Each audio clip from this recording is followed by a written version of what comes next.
Chapter 61, New Genin. Naruto stood up with a large sigh and stretched. Meditating for 6 hours gets tiring sometimes, especially since you have to stay perfectly still the entire time. Not that Naruto had a problem with it, it just got boring sometimes. He walked into his bathroom and did his usual morning business, dressed himself in his regular outfit, which was a pair of dark pants, blue ninja sandals, a black shirt with the Uzumaki swirl on the back, a long-sleeved hoodie that came with his Chunin outfit and the Chunin vest. Naruto walked out of his apartment, which was still in the bad part of Konoha. He could have moved to his parents' house or bought a completely new place, but he did not see the need to do so. He only spent a few hours a day here. Sometimes he wouldn't even come back to his apartment. There was simply no need for him to do so. His typical day consisted of getting up, going to train with his team, walking around Konoha a bit, eating at Ichiraku, and then training some more. Naruto walked along the empty roads of Konoha. It was still 5 a.m., so there weren't many people out and about, but the few that were nodded at him. His existence had come to be accepted by the general populace of Konoha. People knew that they were simply blaming him, but now that he was a ninja of Konoha, they couldn't do anything against him. A few had tried but were arrested and put into jail for a few weeks, so people had kind of forgotten of his existence. That was until he was deployed to take care of IWA. There were many recordings of his battle with Iwagakure's ninjas, and they all helped in improving his image. He was starting to be a sort of war hero, like Heitake Kakashi or Might Guy. Many people knew of their deeds but did not specifically like them. His situation was much the same. So without needing to glare back at someone, Naruto walked toward his team's usual training ground. The new Genin teams had recently been selected, so on this specific day he, Sasuke, and Shino decided to see who had passed and who were put into teams with one another. Naruto arrived at Training Ground 16, which was just a generic training ground, and found Sasuke and Shino already there training their hearts out. They were sparring with each other. Naruto smiled proudly. He and his team had come far from 2 years ago. He had thought that at most he would become Jonin level by age 13, but being a Lokage level ninja was something that he wouldn't have expected even in his wildest dreams, and the fact that Sasuke and Shino had become as powerful as many Jonins surprised him as well. It just showed how much talent his generation held. They would be going to check out the new teams soon, so Naruto decided to do some training on his own before they had to leave. Sasuke and Shino eventually finished their spar and joined Naruto in doing their training. Eventually, a few hours later, they stopped and said their first few words to each other. "Sup," Naruto said as he breathed in deeply. He had just finished a set of his training regiment, which included gravity exercises, so he was actually tired for once. Sasuke laid on the ground panting heavily. "I still don't know how you don't get tired from doing gravity exercises. This shit hurts," he complained in a joking voice. Shino simply nodded along as he similarly lay on the ground with only his sunglasses and pants on. Naruto chuckled at their misery as they stood up, their legs shaking from pain. Gravity exercise was extremely hard on the body, but it also was a good way to become far stronger than others, so it was worth it. At least that's what Guy said. The three of them cooled off for a bit and then headed out to the training grounds. Most Jonin teachers collected their teams pretty early in the morning, but since Kakashi had been made a Jonin teacher, it would take at least an hour or two for him to go and get his team, so they had plenty of time to check out every team. The first team they encountered was the new Team 10, which consisted of Nara Shikamaru, Akimichi Koji, Yamanaka Ino, and Sarutobi Asuma as their Jonin sensei. It seemed that the Hokage wanted the Ino Shikacho trio to stay alive for a generation longer, so they were put together as a team, which was a great combination as they were by far the most compatible team with each other. But Naruto was let down a bit. They had average Genin strength. Ino was by far the weakest of the three. It was clear that she did not do much training, but at least she had basic ninja skills. Shikamaru was physically weak, but his intelligence was in the range of 300. Sadly, he did not have the gamer's body and thus did not have an absurd amount of chakra. Koji was similar, as his strength and vitality stat were both around 100, but the rest of his stats left much to be desired. But with a bit of work, they could all become successful shinobi. The next team that they encountered was Team 7, which was quite an interesting team. It consisted of Inuzuka Kiba, Hyuga Hinata, Kurama Yakumo, and Heitake Kakashi as their Jonin sensei. This team was quite surprising. Naruto had heard rumors of Kurama Yakumo and how she had an extremely strong Kekkai Genkai that had to do with genjutsu, and he must admit that he was impressed with the girl. She had clearly been trained before by someone and held the strength of a Chunin. There was also a seal placed on her, which had clearly been done by either the Hokage or the Pervy Sage, as Naruto liked to call Jiraiya. Naruto decided to come back some other time to see if he could help the girl with her seal and observed the rest of the team. Kiba was in this case the weakest team member. His stats were lower than the other members of his team and his mentality was similarly unfit of a Konoha ninja, but with some work, Naruto was sure that Kakashi could take care of him. The last member of the team was Hyuga Hinata. She was physically the strongest in the team, easily surpassing a Chunin in strength. Her work was shown in her demeanor, as she clearly disliked Kiba but didn't seem to mind Yakumo. She was still quite a frigid person, and considering the pressure put on her by her way too traditional family, it made sense in Naruto's eyes. She needed to have a cold heart, otherwise she wouldn't be able to live within her own home. There were a few more teams, but they mostly had civilians, like Kurene's team, which consisted of all civilians. There were a few people missing, like Harano Sakura, but they quickly found out that she had been selected to become a medical ninja, personally selected by a person that still hadn't reached out to Naruto, Nagayoshi Satomi. He had asked Naruto for a few DNA samples a year ago, but Naruto hadn't heard of the man ever since, and he also kind of forgot about it, but he would soon reach out to the doctor to see whether the doctor had made any advancements in his research. They finished checking out the new genin, so they went to eat some food at Naruto's place. After that, they relaxed for a bit and headed to the Hokage Tower to get their weekly mission, which was usually not that difficult. Chapter 62. Chapter 62. Preparations. Naruto and his team arrived in the Hokage's office and there was a heavier aura in the room than usual. It was much like the day when they were promoted to Chunin. It felt like they were being picked apart by the Hokage size piece by piece. Usually a ninja of Konoha takes many years to advance in rankings, but the three of you have proved once again that you are worthy of being promoted to Jonin. All three of you have completed various A-rank missions with each other, by yourselves, and with others, proving that you can work with anyone. Konoha hasn't seen such talent in years, so the council and I have decided to promote you to the rank of Jonin. Now usually this would be a moment to celebrate, but we have important things to talk about. The Hokage's serious voice informed them. The three of them nodded seriously and waited for the Hokage to continue. Hiruzen sighed deeply before he started talking again. As the three of you know, the civil war in the Land of Water between Kiri and the rebels has been raging for a few years now. The leader of the rebel faction has reached out to Konoha. Now we have considered sending help to them, but the risk of losing too many ninjas is far too high and the benefits do not outweigh the losses we could have. And in case the rebels lost, we would automatically gain a bad relationship with Kiri. But recently, they have made some advancements and Terumime, the leader of the rebels, has once again reached out to us. Now we can't send them too many ninjas as we are still quite low on numbers, but the three of you have been selected to go out and help them in defeating Kirigakure. It will be classified as an S-rank mission. Of course, if you do not want to take this mission, it is alright. The mission will undoubtedly involve a lot of killing, fighting, and you will most likely not be instantly accepted. So physiologically this will be a difficult mission, but I am confident that the three of you can accomplish this mission. Terumime will arrive in Konoha in a day, so you have today to decide whether you will take the mission and to make your preparations. The three of them looked at each other briefly before they nodded. We will accept this mission, Hokage-sama. Naruto replied briefly. Hiruzen nodded one last time and dismissed them. They needed time to tell their friends and family and to make their preparations. The three of them all headed home. In this case, Naruto went with Sasuke since he needed to say goodbye to his aunt and uncle. They arrived, and from the look on Fugaku and Mikato's faces they were already aware of the mission, and Itachi looked quite sad. It was obvious that they had accepted the mission, so they talked about the things that could happen, and eventually Fugaku left with Sasuke. Naruto needed to say goodbye to a few more people, so he also left. Naruto first went to Ichiroku's. The little restaurant was one of the most important places in his life, so he felt obligated to tell them that he would be gone for a while. Then he went to Kakashi and Guy, who were once again competing with each other, and told them what he'd be doing. They were surprised, but having both served in the ninja wars, they weren't very worried for him. They knew about how strong he was, so there was no reason for them to worry. The only person that would give him any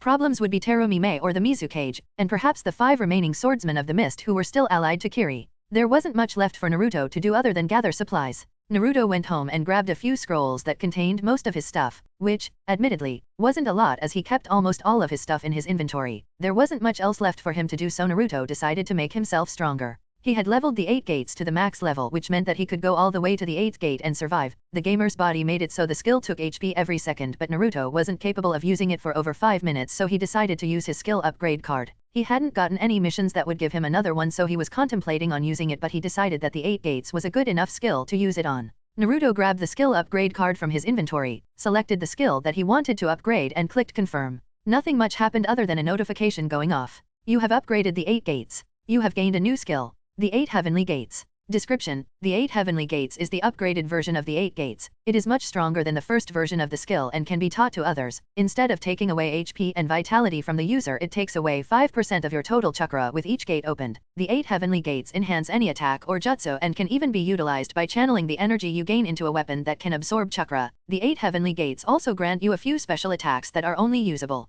by unlocking all 8 Heavenly Gates. Naruto grinned. He should have used the upgrade card earlier if it was this good. He wondered what the upgrade card was capable of doing. Now that he had gained a new skill, so he decided to go to a remote training ground and test it out. It would be best to try it out in a safe environment before using it in a war. Chapter 63. Chapter 63. Rebel Leader. The day passed by quickly as Naruto, Sasuke, and Shino said their goodbyes to their family and friends. They and some Chunin later on would be sent over to fight against the Mizukage's forces. First, Konoha wanted to know the situation better, and what better way to get to know the situation than to send some of your stronger shinobi there? Jiraiya had already gathered quite a bit of information, but that was not nearly enough for the Hokage to decide whether to fully join the war or not, so another one of the three's missions would be to gather information and report it through Shino's long-range insects that would always return to their birthplace, which, in this case, was Konoha. For now, Naruto and his team would first meet with the leader of the rebels, Terumime, and then return to the rebel headquarters together with her. Another thing that Naruto had done was tell Guy, Shino, and Sasuke that he had unlocked a new form of the 8 gates. They were pretty shocked, but he gave them a small lie about how the Uzumaki scroll held knowledge about the 8 gates and how he used that in conjunction with Guy's notes to create the 8 heavenly gates, which he also gave to Guy so that he could start learning them. Shino and Sasuke were not yet strong enough to do so, as their bodies were not sturdy enough to take the 8 heavenly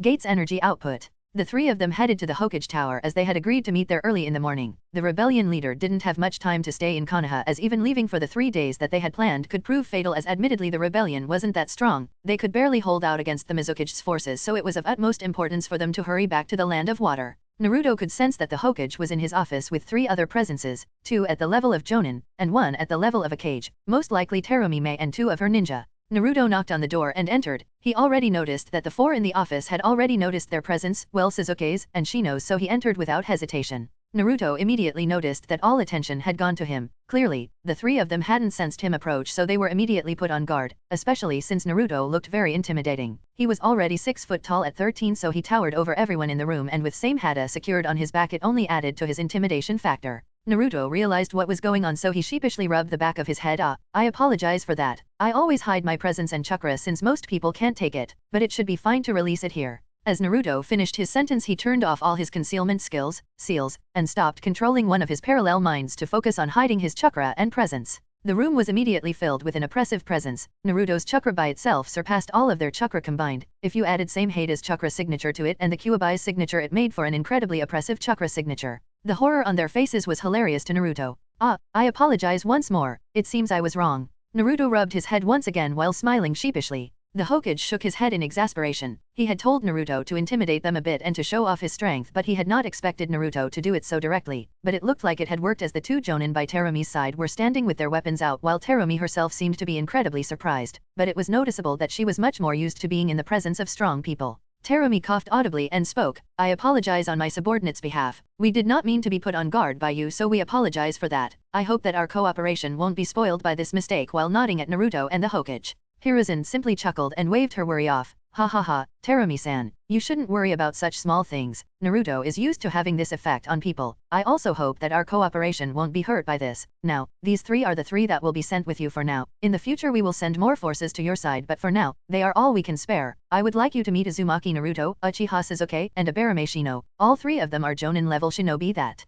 have completed many missions. Now Naruto, Sasuke, Shino, I would like you to meet the leader of the rebel forces, Terumi and her 2 assistants, Kojuro and Ao. They will be your superiors while you are in the land of water, so I hope the 3 of you can behave. Hiruzen said as he gave Naruto a pointed stare. Naruto chuckled a bit and looked at the 3 ninjas standing in front of him. Well, it is nice to meet you guys. I am Uzumaki Naruto, Jinchuriki of the 9 Tails, and the tailed beast of Konoha. I hope that we will be able to help you guys win the war, Naruto said with a smile. Sasuke nodded at the 3 of them and introduced himself as well. It is indeed nice to meet the 3 of you. I am Uchiha Sasuke, and I hope for a successful cooperation. Shino simply stared at them. I am Abarame Shino, nice to meet you, and returned to taking care of the insects he hosted in his body. Naruto deadpanned at Shino but decided to let his lackluster introduction go. Terumi nodded back at the 3 of them and introduced herself. It is nice to meet the 3 of you. I am Terumi, the leader of the rebellion. I also hope that you will be able to help us. She finished with a nod to the 3 of them. Then the man with the eye patch went next. I am Ao, the personal assistant of Lady Terumi. It is nice to meet the 3 of you. He similarly finished with a nod to the 3 of them.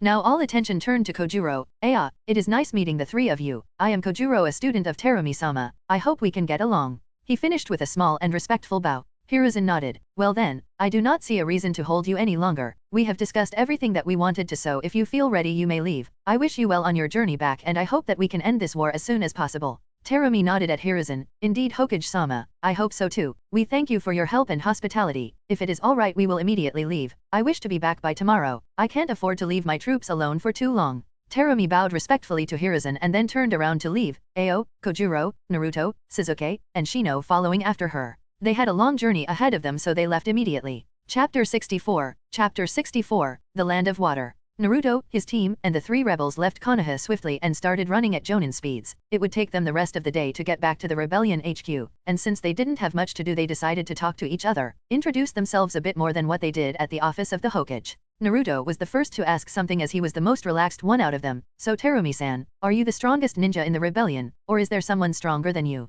Naruto inquired. Mei thought for a second before she answered, well, there are a few that I would have to fight seriously, but as far as I know I am pretty much the strongest around. I can ask the same of you as well. While the Hokage gave off a powerful aura, you seem stronger to me. Mei asked back. Naruto chuckled, well, I am certainly strong, but there are still quite a few ninjas in the village that can beat me simply because of experience. I am similar in strength to an elite jonin like hey take Kakashi or Might Guy, but in an all-out fight I guess I'd win since I have the Kyuubi and seals on my side, plus I have a few tricks up my sleeve as well, but I would most likely be seriously wounded. Naruto replied jokingly. While he believed he'd be able to win in brute strength and destructive power, Naruto did not doubt that someone like Guy, Kakashi, or Hiruzen would be able to defeat him, not to mention Jiraiya and the other two Sannin he had yet to meet. He knew that he was strong, but they were formidable opponents, so Naruto didn't want to say that he was stronger just yet. Mei, Ao, Kojuro, and his team nodded. They knew why he had said what he said and thought that it was wise of him, so they didn't make any comments on it. So can you tell us about what we will do when we get there? It would be nice to know beforehand. Sasuke asked. Mei nodded at him. Well, you will mostly be helping us retake territory and fight. I was told by the Hokage that Naruto could make a large number of shadow clones, so you will be helping out with building and making defenses. As for Shino, I was told that you are capable of long-range attacks and communication, so you will be helping with that. And as for you, Sasuke, I was told that you were a formidable close-range fighter and that you are quite a good assassin, so you will be doing the most fighting. Of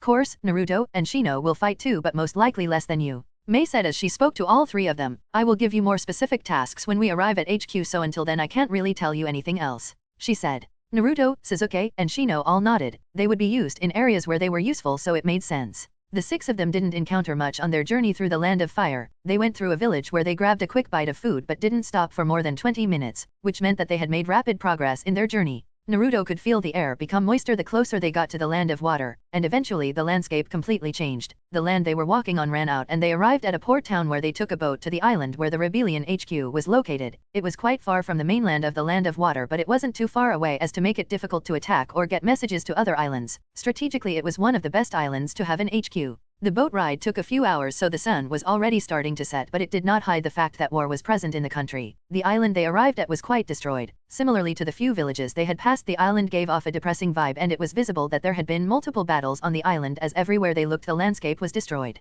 Naruto held a grave expression. He didn't like it when innocent people suffered, so he would do his best to end this war as quickly as possible. Sasuke and Shino had similar reactions, as they didn't like needless fighting, and seeing innocents suffer wasn't something that they liked. Terumi-san, if possible I would like to be sent out to battle as much as possible. The war will end sooner that way, Naruto said with a neutral expression. Mei was taken aback. It was like Naruto and his team had completely changed. The relaxed group of boys was completely gone, and in their place were three trained killers that held no remorse for killing their enemy. Their bloodlust was barely being held back, and it was noticeable as both Ao and Kojuro's instincts told them to run as far as they could. Mei clenched her fist and replied, I'll see what I can do. First you'll need to be introduced to my fighting forces. Afterward I will try to send you out to help as much as possible, she said as they continued running towards the rebellion HQ. Around 20 minutes of running later they had arrived at a normal-looking cave where Naruto could sense a large number of negative emotions. He could also feel a few faint chakra signatures, but they could be played off as animals or plants since it was incredibly faint, but Naruto knew that the HQ of the rebels was here. The six of them entered, and after being surrounded, Mei gave the group of ninjas a code and all hostility disappeared as if a switch had been hit. One of the ninjas wearing a mask on his face approached and kneeled in front of Mei. Lady Terumi, you have finally returned. We were anxiously waiting for your return, he spoke out loudly. Mei's eyebrows twitched, but she ignored the man's words and spoke. Yes, I have returned with good news. Gather everyone that is available. I will be making an announcement in 10 minutes, she said and continued on inside the cave. Once they entered the HQ, it was as if they had arrived at an underground city. There were at least 20,000 chakra signatures present, which was quite a lot to be underground. Naruto wondered how they got enough food and resources down here for this many people to survive. Within 10 minutes a few thousand people had gathered in front of a large building which Naruto assumed was Mei's office. They were standing on the balcony of the building, so they were being sent many interested looks by the ninja that were present. They were silent, so Mei only needed to start talking. Today I bring you good news. Our journey to Konoha has proved successful, as they will soon be sending forces to us. The three standing with me are three of their Jonin and their Jinchuriki who will help us win this war and take back our land. I want you all to welcome Uzumaki Naruto, Sasuke Uchiha, and Abarame Shino to our forces. If anyone has complaints they can meet me in my office in 30 minutes. You may all leave now. Mei finished and turned around to go back inside. There wasn't any loud cheering or happiness. Most people just looked like they had gained some hope. Konoha was a formidable ally to have, and Naruto's presence was proof that they would soon receive help from Konoha. But many faces looked unhappy with this, but since their leader had made this decision they couldn't say anything other than begrudgingly accept. Naruto hoped that happiness would soon return to these people's faces. Chapter 65, Helping Out. On the first day that they were there, Naruto and his team didn't really help out in the base. They were shown where they would be staying, which was a basic military tent, and were shown where everything was, such as the medical bay, the storage room and the school for the children that were present. Not every person was a ninja, so there also had to be normal facilities for civilians. On the second day Naruto went out to the medical bay. It was quite sad to see how full it was. There were hundreds of civilians and ninjas riddled with wounds, infections, and diseases. Naruto immediately created over 25 clones and had them start helping out the doctors that were there. He got information about each patient from them. Most people were quite easy to heal, but there were many people around that would need extensive surgery and medicine if they wanted to survive, all of which Naruto could provide, which he did.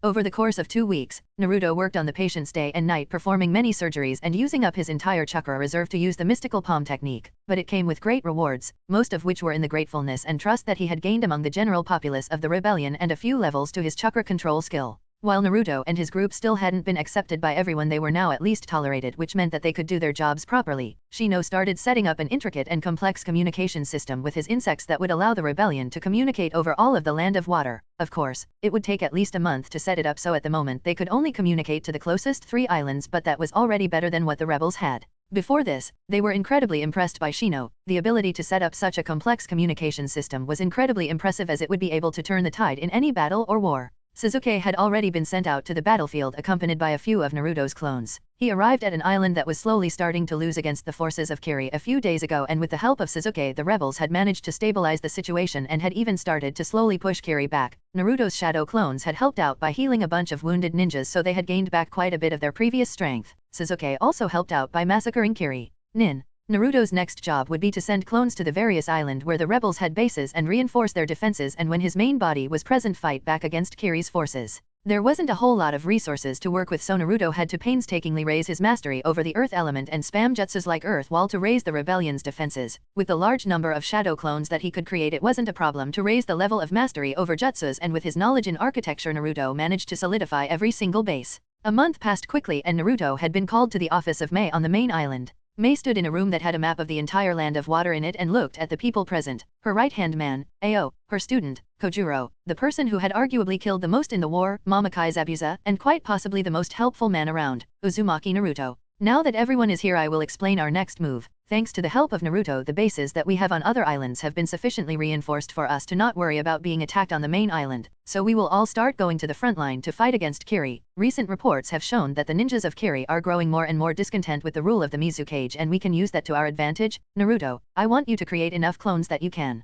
help fight on the front lines by healing the wounded, and I want you to personally invade Kirigakure and create discord between the citizens of Kiri. The more the better. Meanwhile, me, Ao, Kojuro, and Zabuza will head to the front lines to take over the most strategic islands. With our strength it should be possible, and I trust that you can do your job, Naruto. Mei finished explaining her plan. It was mostly just a quick overview of it, as it included a lot more steps than what she had just said, but this was the general gist of it. TCH, why does the kid get to have the most fun? The gravelly voice of Zabuza sounded out. Mei chuckled. Because he's the only one stealthy enough not to be caught, she replied, while Zabuza grumbled, making a comment about old women. With a sweet tone, Mei spoke out. Now boys, why don't you leave me and Mamakai-san alone? I think he needs to learn some respect against his higher UPS. She pushed the 3 of them out of the room and smiled at them. Naruto laughed out loud while Ao and Kojuro visibly sweat dropped. They could only pray that Zabuza came out of this alive. They knew how mad Mei would get when anyone talked about her age, so they never even mentioned it in her presence, but Zabuza seemed to not have caught on yet. Well, we all have things to take care of, so I'll leave the 2 of you to your own business. I gotta go figure out a way to infiltrate Kiri. Naruto said goodbye to Ao and Kojuro and promptly left the office building of Mei. Looks like that woman is giving you the harder missions, huh? The voice of Kurama spoke out in Naruto's mind. Yeah, but as Zabuza said, I get to have the most fun. Sowing discord between villagers is something that I've always been good at, so I don't mind doing this mission. The quest rewards are quite good too. It gives enough EXP for me to level up. Naruto replied back while Kurama grumbled about how unfair it was that he couldn't level up while being sealed in Naruto. Chapter 66, Infiltrating Kirigakure. Kirigakure was quite a large village situated on the main island of the Land of Water. Strategically it wasn't the best place to build a hidden village, but it was definitely a show of power that they have survived until now, even with such an obvious location to their village. But infiltrating such a place during a war would be a nightmare. You'd have to travel through multiple islands, cross a vast sea that is basically constantly being monitored, and then evade all ninja that are patrolling the borders. Once you get past that, you would need to travel for around half an hour at Jonin speed to get to the village and then infiltrate the village, which was guarded very securely. Naruto set out to Kiri and made it to the front lines within a few hours, then he basically erased himself from everyone's senses and stealthily traveled into the enemy's land. He had to avoid many patrolling ninjas and even had to take out a group as he had somehow been found by them. He guessed that one of them had sensed the change in the moisture of the air and had found him. It was a special skill that only the highest level Umbu of Kiri learned, but in many cases it was passed down in generations, so it wasn't too surprising that a Chunin level ninja had the skill. Nonetheless, Naruto quickly dispatched them and continued on. Taking a boat would not be a viable option for Naruto as it would be way too easy to be found that way, so he had to run for around 2 hours on extremely wild waters. To get to the main island of Kiri you had to get special boats that were only created in the land of water, which was another reason why it was so difficult to infiltrate Kiri. Running on violent waters for such a long period of time was an extremely arduous task, which was why almost no one could do it. Naruto, of course, could, as he had gone through worse training before, but he didn't necessarily like it. It made his feet hurt to constantly channel so much chakra into them at constantly changing intensity, but he couldn't afford to waste any time, so he continued without rest. He felt better after a minute, but he would still have liked to rest, but right now that wasn't possible. From here on out Naruto would have to be extremely vigilant as Kiri Umbu often patrolled the beaches and surrounding areas and most could sense the change in moisture which Naruto couldn't really do anything against, so he had to be both cautious and quick. The land of water was very different from the land of fire. Here there weren't as many forests and there was way more water everywhere. While in the land of fire you were basically always surrounded by trees which provided a lot of cover. Here Naruto had to use his full speed to not get detected. It just showed that there were still areas that he could improve in regardless of his strength. But after a few hours of stressful running and avoiding patrols Naruto made it to the outskirts of Kiri. He had spent a few hours observing the guard rotation and eventually managed to slip past a few guards who weren't paying enough attention.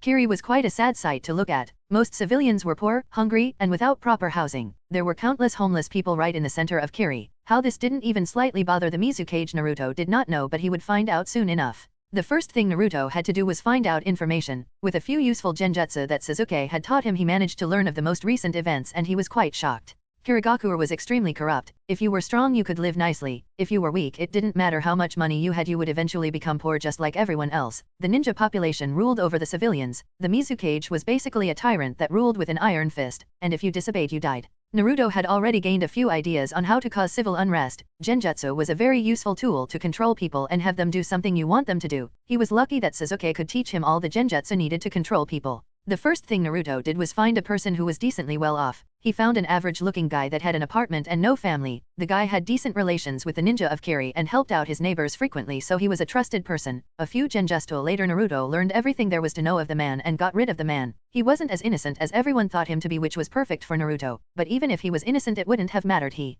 was a good person to act as, so he would have been killed by Naruto. Either way, the mission was way more important in this case. Now Naruto had a base of operations, connections to the ninja of Kiri, and connections to the civilians of Kiri. All he had to do now was slowly influence both populations and have them agree that the rule of the Mizukage wasn't good and have them revolt. From there on the fire would fuel itself and the forces of the Mizukage and the revolting citizens would kill each other, making the job of the rebels much easier. But Naruto had also figured out why the Mizukage didn't care about its people. A simple observe made it quite obvious. The man was being controlled, and not just by anyone, but by someone he had heard many stories of, someone who was supposed to be dead, Uchiha Madara. He could have been an imposter. The gamer system displayed the name as the name that most people called them, so if the said person was known as Uchiha Madara then it would display it so, even if he wasn't exactly the same person. But being able to control a Jinchuriki with a genjutsu was a feat that only a few were capable of, Uchiha Madara being one of them, so Naruto believed it somewhat, but he would see in the future whether this was true or not. For now, he had civil unrest to create. Chapter 67. Chapter 67. Manipulation. Making people revolt wasn't as simple as it sounded. First you needed to have a group of people that were unsatisfied with the way they were being governed or were dissatisfied by the rules that were set up around them. Then you had to unite the people by using a shared purpose. In this case, Naruto could make that purpose overthrowing the rule of the Mizukage. Another thing that he could use was the oppression that the civilians faced, since the ninja of the village don't care about them. But convincing people to revolt wasn't simple either. The people of Kiri were too scared to revolt. They didn't hold any power and the ninja population was too strong. The Mizukage and his ninja would immediately destroy any revolting organization, and the civilians were convinced that they could do nothing but wait to either die or wait until the rebellion defeated the Mizukage, which wouldn't happen anytime soon. Naruto walked out of the house that he temporarily resided in and did his usual morning routine. The man he had replaced was called Kezuto and worked in a small shop where he sold all kinds of things. Most of his day was spent working in the store. Afterward, he would go to a bar that a few jonin of the village often frequented that he had slowly befriended. They didn't trust him just yet, but after enough alcohol, they believed that he was so drunk that he couldn't possibly lie about what he said, and since they only sensed civilian levels of chakra from Naruto they started trusting him. What Naruto was doing was slowly injecting his chakra into everyone. Genjutsu wasn't his strong point, but he was naturally incredibly good at it because of the gamer system. Good enough to slowly be able to manipulate jonins without them noticing. Spiking alcohol with chakra suppressants wasn't challenging to do, so he slowly managed to make the jonin like him so much that they would pretty much never betray him unless the genjutsu was broken, but that could only happen if someone Sasuke or Itachi removed it with their Sharingan, and since there was no one like that around, Naruto was almost 100% certain that they would stay under his illusion forever. Another thing he did was spread false information. Working in a shop meant that he would meet a lot of people each day, and that meant that he could easily spread information, and he could even make people like him more since he could give people discounts on products, saying things like that they were special customers or that they were lucky and got a special discount. Of course, this only worked if he didn't overdo it, so he made sure to keep it to a minimum. Slowly but surely the discontent among the civilians grew, being fed false information and with many being manipulated by Naruto into hating the Mizukage and the ninja of the village. He also managed to get the jonin to join in on his plan. They hated that they had to cut down their former friends, family, and comrades because of the Mizukage, and through those jonin he slowly managed to manipulate quite a lot of young genin and shinin. Now Naruto could start the second stage of his plan. What he needed to do now was to start a sort of organization that would oppose the Mizukage. By working at the store he managed to easily gain members, and soon he would be having his first meeting with them. He would introduce his ninja followers to the civilian ones and then motivate them to work together on starting a revolution. Of course, there's no way they would ever be able to truly create a revolution, but Naruto's job was to simply to cause as much chaos as possible in order to make an opportunity for the rebellion to attack the Mizukage. In a few minutes, Naruto would meet up with his followers and convince them to join him in his cause for real, not just joining an organization. It would need a lot of convincing and lying, but Naruto was convinced that he could do it. So with confident steps he walked into the meeting room where around 200 people had gathered. I thank you all for agreeing to come to this meeting, and I hope that by the end of this I can convince all of you to join my side, Naruto exclaimed, making the people quiet down. The reason that I have called all of you here is to introduce you guys to each other and to tell you why I am doing what I am doing. First of all, some of you here are civilians and some ninjas, and I know that you may dislike each other, some even hate each other, but I am convinced that we can get over our differences not just for the cause of ourselves but for the cause of others. How many people have already died in this war? Thousands of our people have perished. All of us have lost friends, family, comrades, and lovers. How long do you want to sit around doing nothing? Letting the Mizukage dictate our lives, sending our brothers and sisters into a war that we don't want to fight in. I want you all to join me. I want you all to realize that doing nothing will not solve our problem. The only way we can go back to our old peaceful life is by creating a revolution. We need to unite ourselves and fight back against the Mizukage. Will you join me, my brothers? Will you join me and defeat the Mizukage with me? Naruto shouted out and emphasized by putting a bit of chakra into his voice, and banged his fist into the table in front of him. And it seemed like it had worked. The crowd had become rallied up, many of them shouting out in agreement. The few that were unsure or didn't agree eventually got convinced by group mentality that what Naruto said was correct and eventually joined in. Naruto smiled on the inside. He succeeded. Now he simply needed to rally more people onto his side and wait for further instructions from Mei, and then they would attack. If everything went according to plan, they would be able to end the war within 6 months. Chapter 68. Chapter 68. The other side. Sasuke looked out at the battlefield in front of him. Ninja battles were strange. They lasted all but a few minutes yet left a trail of destruction behind them. Trees were leveled and the ground destroyed, and bodies littered the battlefield, many of which Sasuke himself had killed. Sasuke looked at his eyes and wondered what the reason for the change was. The Mangekyo Sharingan spun in his eyes. The change was sudden and unexpected. Sasuke guessed that the amount of death that he was seeing and seeing the death of the team that he was assigned to was enough to awaken the Mangekyo. He knew of its existence and had been warned that if he were to ever gain, he should use it sparingly as it decreased eyesight. The trade-off was well worth it though, as it granted an incredible ability to its user. Sasuke's ability was Amaterasu and his other was the ability to control Amaterasu, which made him capable of controlling and forming the flames of Amaterasu into various shapes and forms. Sasuke's Mangekyo looked like 3 intersecting ellipses. It also granted him the ability to use the Susanoo, the ultimate defense of the Uchiha clan. When he activated it for the first time, it felt as if every cell in his body screamed in pain at the same time, and after a few minutes the chakra strain made him pass out. He was lucky that all enemies nearby had been killed by him, or he would have died had Mei not found him lying in a puddle of blood. He also noticed that his vision got a bit worse. The world looked less vibrant, less alive, as if a part of him had died. That day he had learned to appreciate how beautiful the world was. There was a chance he would never see it again. After all, Sasuke-san, all enemies have been defeated thanks to your help. If you want, we can return to base or advance further. Our forces aren't tired yet, so we can do a few more skirmishes. The enemies have taken major hits to their strength, so taking over their base shouldn't be too difficult. Terumi-sama has taken down Fuji Island, so we will soon receive reinforcements. If you wish to wait for that, then we should return to base soon. The enemy will most likely try to ambush us, so it is advised that we either attack them before they're ready or that we retreat and wait for reinforcements. A jonin spoke to him. This was Suzuki's informant and advisor. Suzuki had learned a lot from the man over the course of the 2 months that they had been here, and Suzuki was thankful to the man as he had saved him from losing his left arm in a battle. We will advance, for now. If our forces are too tired after our next battle, then we will retreat and wait for Mei-san to arrive. If they still have stamina left over, that then we will storm their base and take over, Suzuki replied. The jonin nodded and went to inform the rest of the forces that Suzuki fought with. Altogether they were around 40 ninjas and most were around shinin to jonin level. They were the elite forces that were fighting on the front line. They had already managed to take over 2 islands by themselves. There were 3 main fighting forces, one commanded by Suzuki, one by Mei and one that was commanded by Kojuro and Ao. Their job was to gain access to the main island, after which they would gather their forces and wait until Naruto managed to cause the civilians and ninjas in Kiri to revolt, causing the Mizukage and his forces to be distracted. Using that opportunity they would attack and hopefully take down the Mizukage. Suzuki stood up and sighed. He hoped that Konoha never entered a war. It truly saddened him to see how bad war messed up people and how much destruction it caused. He hoped that this type of destruction never befell Konoha. Shino looked at the hundreds of scrolls in front of him. They were all messages that families wanted to send to the ninjas that were fighting on the front line. There was one day every month when he would use his communication system to send out messages and would send the replies to the families of the ninja. Shino did this because he knew what it felt like not to talk to someone that you loved for a long time. He would have loved to be able to send messages to his family each month, but that was simply not possible. Most of his day was spent improving his communication system and getting messages from one battlefield to another. Sending messages home happened at most once a month, and even then he wouldn't be able to get a message back. He could only send the Hokage messages and hope that the Hokage would give the messages that he received to his friends and family. Shino was basically always busy, and when he wasn't he was either training or resting. He had been sent out to the battlefield a few times, and every time he had caused mass destruction, but his skills were more so needed elsewhere, so he had been called back to stay in the main base where he could focus on his communication system.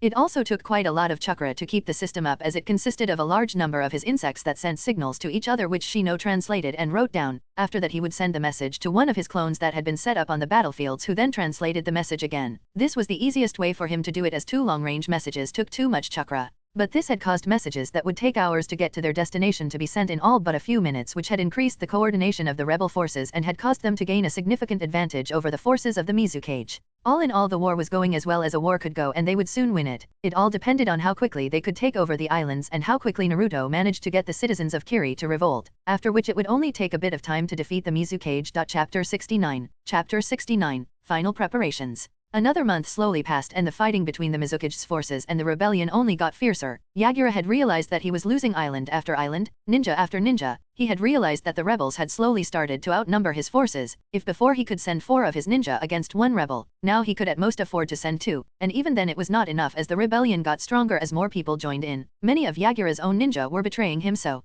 he had no choice but to fortify the defenses on the main island as much as possible. To do that he had to give up the rest of the islands, though. This caused some of his major trade routes to be cut off, which was extremely dangerous. If the rebellion was bigger, they would be able to take over the rest of the islands that Yagura's forces still resided in and completely cut off their trade routes. If they managed to do that, then they would simply have to wait until Yagura's forces slowly died. There was only so much food that could be made, and most of it wasn't that great. The land of water wasn't the greatest place to grow crops, so there was often a shortage of food. If they weren't able to trade, then there would be famine and countless would die. Of course, this wasn't possible, simply because of the fact that the rebels didn't have enough forces to take over that many islands and be able to fortify and defend them. Their forces were running thin as is. It wouldn't be wise to spread them out even more. One thing that did happen was that Konoha had decided to send reinforcements to the rebels. In total 5 jonin, 25 chinin, and 32 genin had been sent over. The genin would help out around the base, and the chinin would fight in battles, while the jonin would either train the rebels or participate in highly dangerous combat. Until now not a single Konoha shinobi had been lost, so the Hokage was pleased enough to send over resources as well as provide a place for the civilian population of the rebels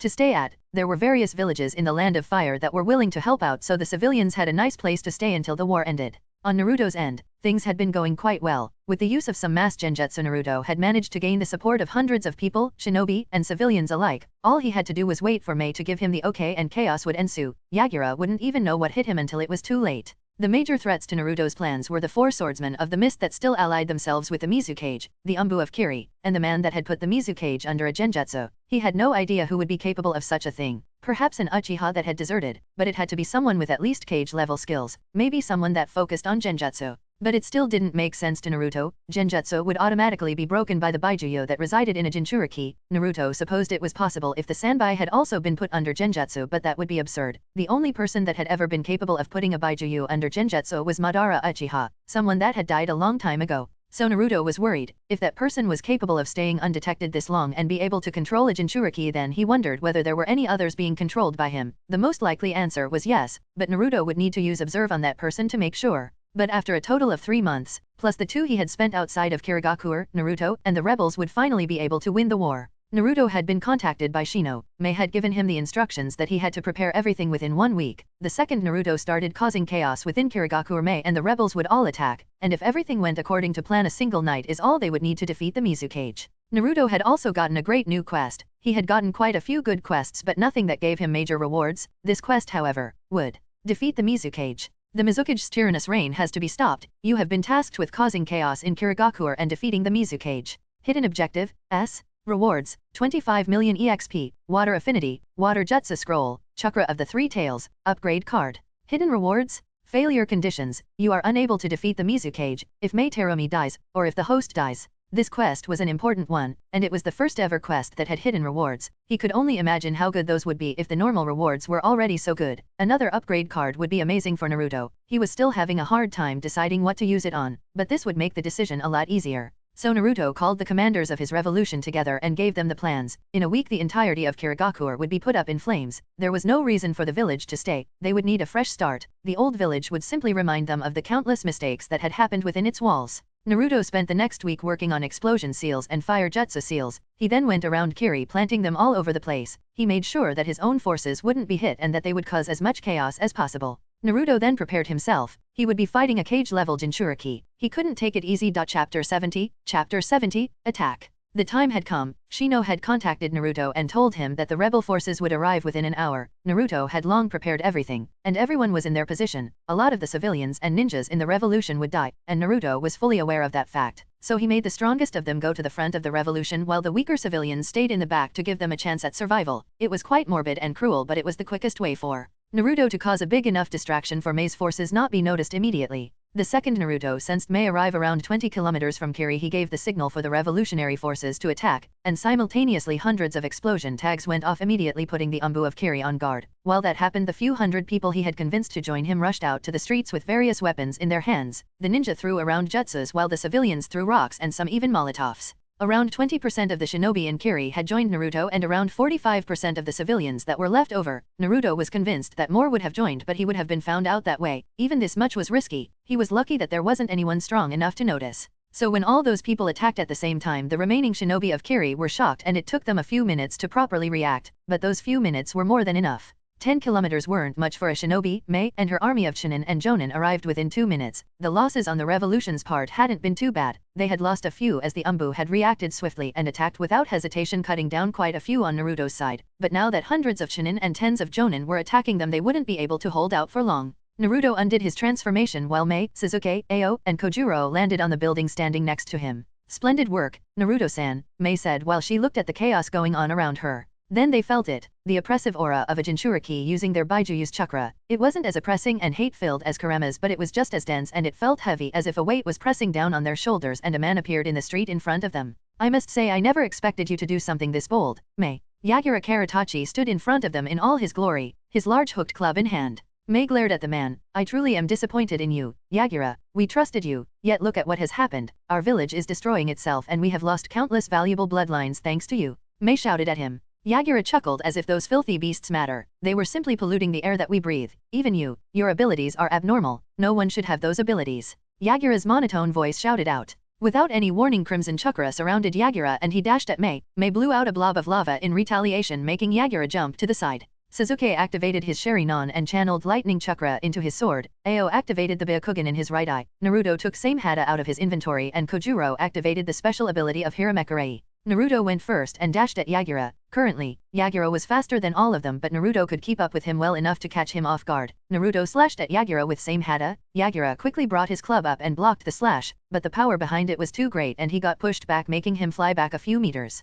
Sasuke didn't give Yagura any time to react and immediately appeared behind him, his speed far outclassing him for a moment. He had temporarily channeled lightning through his body, making him incredibly fast. Even Naruto had only seen a small movement and a flash of light. Yagura was unable to react in time and as a result, his left arm was cut off. Rack! Yagura roared in pain, the chakra around him becoming darker than before. Ao and Kojuro simultaneously attacked him. Kojuro made a giant weapon of chakra and forced Yagura to jump away where Ao intercepted him. He didn't have access to the knowledge of the gentle fist, so he could only crudely shut off the tenketsu by striking them hard with chakra, but in this case, it didn't do much as the chakra cloak around Yagura was too thick to even penetrate. Naruto saw that Ao wouldn't be able to help in this battle, so he instructed him swiftly, Ao, your skills won't help here, you're better off fighting the Umbu in the village. Kojuro, this fight is a bit out of your skill level at the moment, so I advise you to stay back a bit. As Naruto said this, he released a bit of Kurama's chakra, and dark red bubbling chakra surrounded him and same had a tail of chakra forming behind him. Finally, kid, I thought you would never use my chakra, Kurama said to Naruto.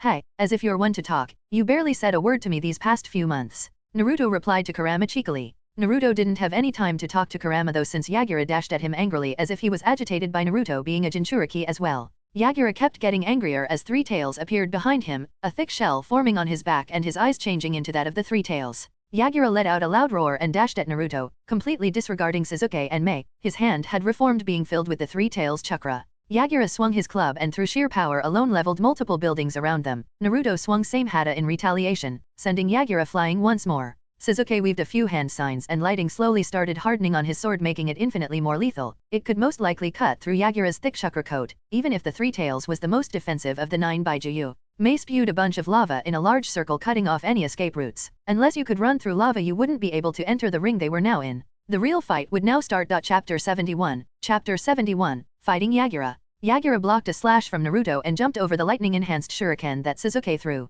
Yagura was a sturdy and slippery opponent. Even if the chakra of the Sanbai clouded his mind, his reflexes and muscle memory made him move as smoothly as water, and he was quick like a snapping turtle. Yagura capitalized on every opportunity that the three fighters plus Kojiro gave him. It was obvious that even though the three of them were stronger than him, he was far more experienced, and the strength difference wasn't big enough to completely ignore experience and technique. Thus a long and hard battle began. Mei's main form of fighting was by using her two Kekii Genkai to spew large amounts of hot steam and lava at her opponents. Except in this case it didn't do too much, since Yagura had an incredibly powerful assortment of water ninjutsu. It was said that if he had focused on his water release that he would have been able to compete with the Night-Aim Hokage, Tobirama Senjo, who was called the best water user in the elemental nations. Sasuke mostly hung around the back and only went in as a distraction or to deliver lightning-fast attacks. He was contemplating using his newly acquired powers, but the warning his father had given him over the extended usage of the eyes made him wary of using them. This was a battle that he wanted to win without relying on the power of the Mangekyou Sharingan. He believed that he and Naruto were more than adequate to defeat Yagura. But it was up to Naruto to deal the big damage. He was the one with the most offensive power, stamina, and health. He also had the most defense if Sasuke didn't use the Susanoo, but fighting someone like Yagura was difficult. Yagura completely disregarded his surroundings. It was as if he was a completely different person than when the battle started. He had long since entered the full version 2, Three Tails Chakra mode, and he was releasing his hold on the Sanbai more and more. At least it seemed like that. But from what Naruto could see, there was more in play than just the Sanbai. Naruto caught a few quick glimpses of Yagura's status, and the genjutsu on him was influencing him more and more the more he fought. It was like he was being used to destroy the village and to kill the three of them. Naruto slipped up and Yagura immediately took advantage. Naruto could only try and block the giant club swinging at him at the last moment. He barely managed to make a guard with his hands, but it was instantly broken and he was sent flying by the attack, the ground cracking under him. Sasuke jumped behind Yagura to allow Naruto to recover for a second. Still, it seemed that Yagura had somehow already figured out where he would appear. Sasuke similarly didn't have enough time to block the attack and was sent flying much like Naruto, except he took a lot more damage than Naruto. Mei raised 4 earth walls around Yagura to stop him for at least a second and bought Naruto and Sasuke some time to recover. She slapped her hands on the ground and the inside of the box was immediately filled with molten lava. It was one of her sure kill jutsu that would work on most people, but it only managed to gain them a few seconds of time. Naruto stood up and discreetly summoned a chakra-enhanced piece of bread into his mouth, which he immediately swallowed, healing him back up to 90% of his max health. His wound healed and he was ready to fight again. Mei saw that Naruto was ready and luckily she managed to jump back in time as Yagura broke out of the ground prison and shot a ball of concentrated water at where Mei was standing moments ago, completely decimating the ground where she previously stood. Naruto dashed at Yagura once again and attacked with same hata. Their attacks shook the ground and destroyed the terrain around them. Yagura had to constantly expand the Sanbai's chakra as same hata rapidly absorbed the chakra cloak. Naruto finally managed to get a direct hit in shredding apart Yagura's chakra cloak and sending Yagura flying. Sasuke still seemed to be knocked out though. It was understandable. He was hit by an incredibly powerful Jinchuriki after all. So Naruto decided to do the smart thing. Mei, take Kojuro and Sasuke and run as far as you can. Evacuate the city. Make sure that no one is here within the next 10 minutes. I will go all out, Naruto said with a grave face. The entirety of the village would most likely be destroyed, so Naruto wanted to move the battle as far away as possible. Mei seemed conflicted. She knew that defeating Yagura wouldn't be easy, but she didn't expect him to be this strong. The rest of the village was most likely occupied by now, but she didn't want to let someone else fight a battle that she should be waging. But she had come to know the type of person that Naruto was over the last few months, and she knew that no matter what she said he would make them leave, so she decided to simply comply. She picked up the limp form of Sasuke and ran out of the lava circle with Kojuro, who was barely holding out. Naruto released the hold on Kurama's chakra and flooded his system with his chakra. He had full control of it, but he had never gone further than Four Tails version 2 form, so he didn't know how strong he would get from going even further than that. Crimson chakra surrounded him, 4 crimson bloody tails forming behind him, same Hada held in his hands. He had managed to control this mode enough to make it less animalistic and managed to make it more humanoid, although it still required work. He was now in the four-tailed version 2 form. But Naruto went even further beyond. Chapter 72, 7 Tails. Naruto's chakra was completely overwhelming that of Yagura's. Naruto had gone further than he ever had and entered a whole new form. 5, 6, now 7 tails appeared behind him. Kurama was pumping an incredibly large amount of chakra into him. Bones slowly appeared around Naruto. Those then got surrounded by dark red chakra. Naruto had grown incredibly large. He was now around 50 meters in height, with 7 humongous tails swinging behind him. Yagura saw what was happening and released all of his control on the Baijuyu in him. Similarly, he transformed, and he had a lot more knowledge about transformations than Naruto, so he didn't stop at just version 2, 3 tails, but he transformed all the way. The three-tailed beast was now fully out. Its sheer weight crushed the ground below them, its 3 shrimp-like tails crushing the trees and rocks around them. The giant turtle was massive, around 200 meters in width and about 100 to 150 in height, far outclassing Naruto's current form. Although height didn't equate to power, yes, Baijuyu were incredibly strong, but Kurama was just a level ahead of all the other Baijuyu. He now had the gamer system backing him up, and Naruto was already incredibly strong, so Naruto would win the fight. Sadly, Same Hada couldn't transform into a giant Baijuyu, so Naruto had to store it, but with the firepower he got from the transformation he wouldn't really need it. Naruto and Yagura both roared at the same time. The ground shook. They were a few kilometers away from the village now, but the civilians and ninjas evacuating still heard the loud roars and felt the ground rumble as they ran away in fear. Once Mei had felt the amount of chakra being released, she had realized that Yagura wasn't as weak as her reports had shown. No, he was still incredibly strong, and with the power of a Baijuyu backing him up, he was a formidable opponent. Mei and the ninja from the rebellion similarly realized that Naruto was far stronger than they thought. They expected him to be around the level of an elite jonin to low Kage, but he was far stronger than that. He would easily defeat all of them, and without any trouble at that. Naruto decided to attack. Moving as a giant fox was very weird to him. He had never felt so much power in his limbs, so he had a hard time controlling himself. But Kurama could easily show him how to do it by implanting a few memories of moving around as a fox. It was something they discovered not too long ago. They could share each other's memories. Kurama wouldn't get much out of it, but it was very beneficial to Naruto.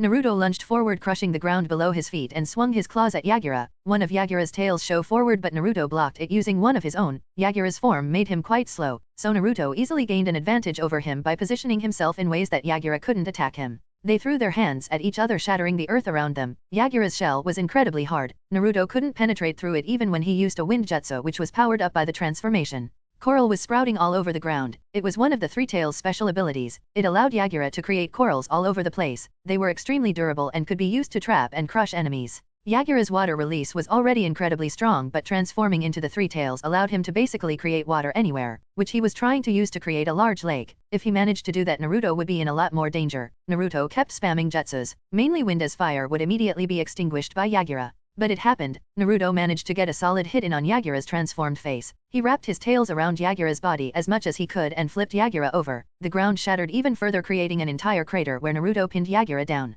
Naruto opened his jaw as wide as possible and started gathering chakra. Blue and red particles of chakra slowly gathered into a purple ball in front of Naruto's open jaw. Yagura struggled beneath him, but Naruto held out and kept him pinned on the ground. Naruto gathered as much chakra into the ball as possible and swallowed it. The resulting beam that shot out of Naruto's mouth was massive. It completely enveloped Yagura and created a giant explosion, around 5 kilometers in diameter. Yagura was unable to dodge and took the attack head-on. The crater formed by the attack was similarly massive. The smoke and dust got cleared by Naruto, who used a wind jutsu to speed up the process. Naruto jumped to the edge of the crater and looked down to where Yagura had been. But Yagura was nowhere to be seen. All Naruto saw was water. He had messed up. Yagura's defense was apparently enough to take a tailed beast ball at point-blank range, even on the side he was weaker on. The few seconds he had given the man were enough for him to create an entire lake. All of Naruto's advantages were now gone. Naruto looked at the lake that had been created, but he couldn't even sense where Yagura had gone. It was as if his chakra had completely become part of the water. The Three Tails chakra had a natural affinity for water, which made it blend in with any form of water, making it completely undetectable if he was in a body of water or even if he was hidden in mist.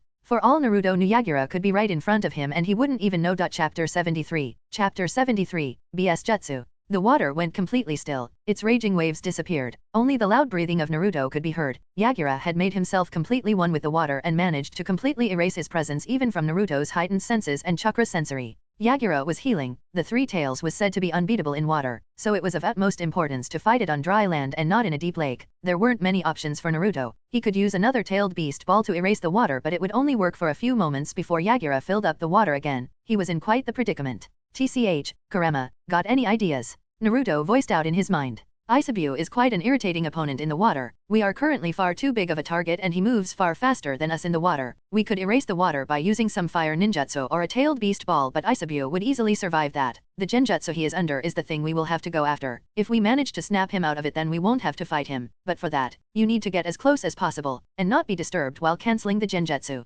Kurama replied in Naruto's mind. Isabue, now I know two of you guys' names. Naruto said while he let the chakra around him dissipate, bringing him back to his base form. I guess we'll go with your idea. Naruto was now back in his base form. I guess it's time to use the heavenly gates. They're not quite ready for battle yet, but the speed boost will definitely come in handy now, Naruto said to himself while he summoned two clones. They would be responsible for protecting his main body from any disturbance. Naruto started channeling all his chakra, supercharging every tenketsu in his body. To use the heavenly gates you had to charge each tenketsu with equal amounts of chakra, then you would simultaneously open every limiter that the standard 8 gates had. Once you did this, the chakra inside the body would completely transform, become purer, the color of the chakra changing to one that resonated with the user. For Naruto it became a dark crimson color. A crimson aura seeped out of Naruto's body, the chakra forming a sort of aura around him. The chakra he was currently using surpassed even that of Kurama in strength, although not in purity, as Kurama was made of pure chakra. If Kurama was whole, that is, Kurama was only his yin manifestation at the moment, so in the future Naruto would need to figure out how to combine Kurama's yin and yang again.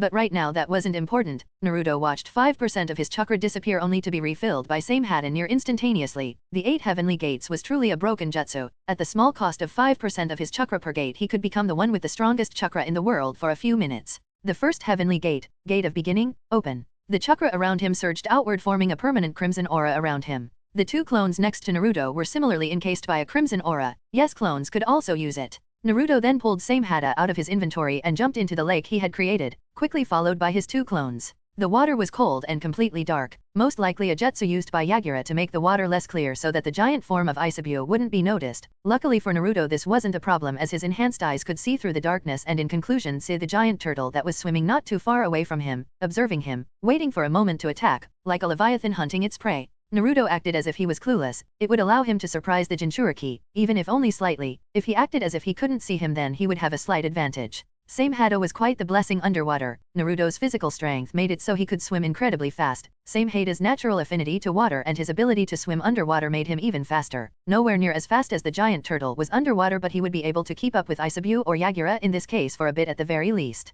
Yagura wasn't moving. The injury on his shell was quite visible. It was cracked in a few places and one of his tails was ripped off, most likely used to interrupt the tailed beast bomb. Naruto started swimming in his general direction while sometimes looking over him, acting as if he couldn't see him. Yagura was looking right at him with Isabue's ringed yellow eyes, but Naruto simply kept ignoring him. Naruto was getting closer and closer. The opportunity to get in close contact with Yagura was right in front of Naruto. He simply needed to form chakra under his feet so that he could gain some leverage to launch himself at Yagura.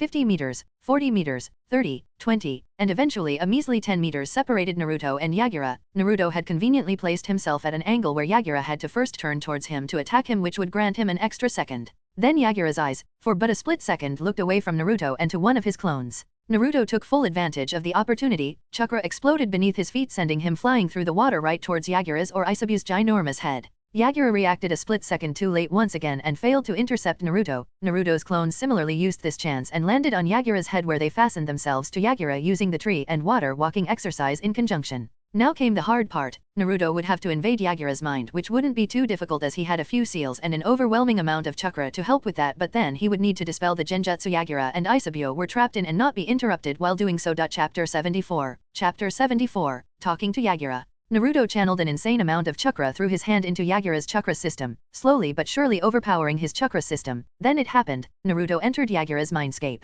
Yagura's mindscape was cold and very watery. It was basically just a giant sea. The water raged around Naruto, the current bringing Naruto along with it, presumably to Yagura. Naruto floated with the water for a few minutes and eventually arrived in front of Yagura and Isabu. The man was sitting on the giant turtle's head looking at Naruto, inspecting him closely. "It is nice to meet you officially, Mizukage-san." Naruto greeted the man, who was obviously different than on the outside. Yagura nodded at Naruto. "It is indeed nice to meet you, though I have to ask, who are you?" Yagura asked Naruto. "I am Uzumaki Naruto, the Jinchuriki of the Nine Tails, and a Jonin of Konoha," Naruto replied. Yagura quirked an eyebrow. "Uzumaki, huh? Haven't seen one of you for a long time now. My village had quite a good relationship with the Uzumaki clan. Too bad the last Mizukage decided to kill your clan off. I recommend that you go to the site of your old village. The 3 villages that attacked weren't able to gain much other than some scrolls, as the seals protecting the Uzumaki treasury were far too strong for us to break through, so you will most likely find some things." Naruto nodded at Yagura. "Thank you for the information. I will go and check it out when I'm done here. Now I have to ask you, who put you under such a strong genjutsu?"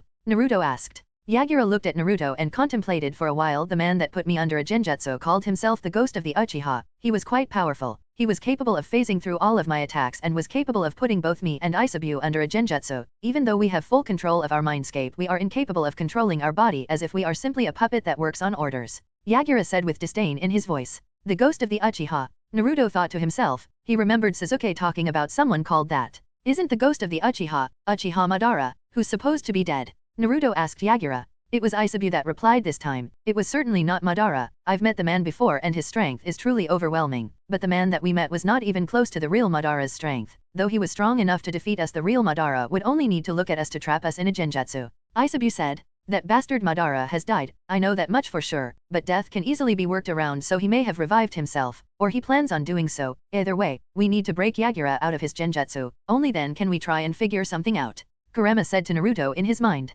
Naruto nodded and looked at Yagura and Isabu. "All right, Kurama and I are going to break the 2 of you out of the genjutsu. After that we can figure something out to find the man that calls himself Madara and take him down," Naruto said to Yagura. Yagura sighed out loud. "I am afraid that will be impossible. I am not under any form of genjutsu after all. It is simply that my mind has been controlled into thinking that it is in a genjutsu, and because of that the man was able to alter my mind and put commands directly into my subconscious, effectively kicking me out of my own mind, giving him complete control over me. The only way to cancel it would be to kill me," Yagura replied. Naruto grinned. "Well, we'll see about that," Naruto said and approached Yagura. Naruto raised his hands and a giant scroll appeared in front of him. The scroll of the Uzumaki was an extremely useful tool. Even if Naruto couldn't use it to its full potential, the knowledge contained within it would be enough to cancel out the genjutsu on Yagura. The scroll unfurled itself as Naruto channeled his chakra into it. Naruto pointed it to Yagura while he wrote a few seals on a blank part of the scroll. The scroll was basically endless as it created new paper the more information was stored within it. After Naruto finished writing a few seals on the scroll, tens of chains sprouted out of it and pierced themselves into the very mindscape of Yagura, and 3 of them stabbed into Yagura and Isabu.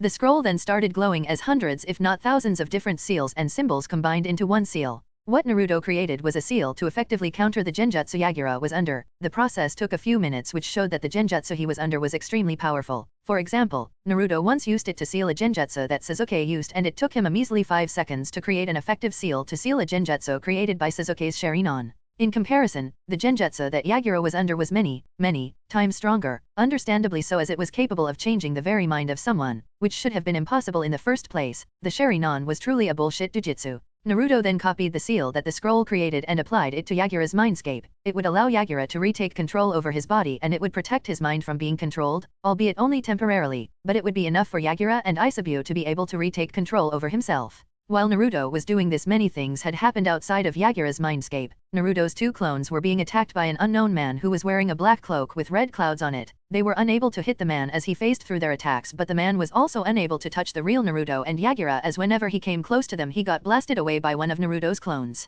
Eventually, the man managed to pop one of Naruto's clones, which alerted Naruto, who was still in Yagura's mindscape.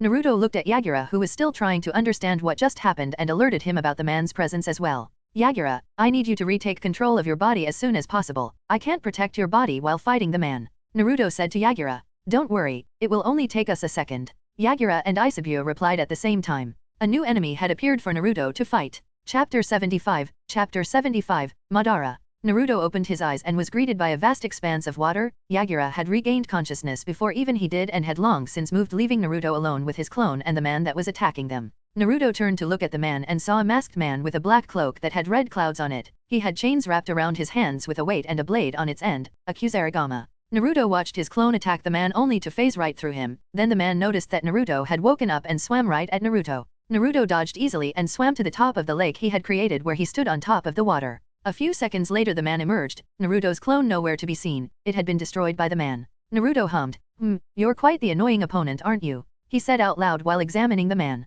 The man scoffed at Naruto and held the blade part of the Kusarigama in one of his hands. I could say the same about you, Uzumaki Naruto. Ho? No fair, you know my name but I don't know yours. Were you never taught that it is polite to introduce yourself first? Naruto mocked the man while he pulled Same Hada out of his inventory. He didn't really care about people knowing of the existence of his inventory. It was only one of his many abilities after all. The man merely twisted his head to the side as if he was confused. I figured that Yagura had already told you who I am, but it seems I thought wrong. I am Madara Uchiha, the ghost of the Uchiha. Madara declared, letting his killing intent and chakra seep out. Naruto quirked his eyebrow and used observe on him. It would be much simpler than trying to find out who he is by asking. Name, Uchiha Obito. LVL, 205. STR, 515. VIT, 1140. Dex, 780. Int, 670. WIS, 670. Description: Uchiha Obito is a shinobi of Konoha who was declared dead in the Third Shinobi War. He was a student of Namikaze Minato and was the best friend of Heitake Kakashi, who he gave one of his eyes. He was taken in by Madara Uchiha and was trained by him so that he could eventually resurrect Madara and help him complete his plans. He is a member of Akatsuki and impersonates Uchiha Madara whenever he is in public. He also has a disguise called Tobi, Orochimaru integrated Hashirama cells, into his body, allowing him to use his Mangekyo Sharingan ability Kamui indefinitely without side effects. Naruto was quite shocked by what he read. Seeing one of his father's students was shocking to him, especially since the man that he now knew was Obito was trained by Madara, who was supposed to be long dead but apparently wasn't or now is and is planning on getting resurrected. Well, you certainly aren't Madara. Your chakra signature is completely different. At least that's what the giant fox in me says, Naruto said to Obito. Naruto grinned. The big ol' fox says that your signature is much more like one of my father's students Obito's signature. Or is he wrong?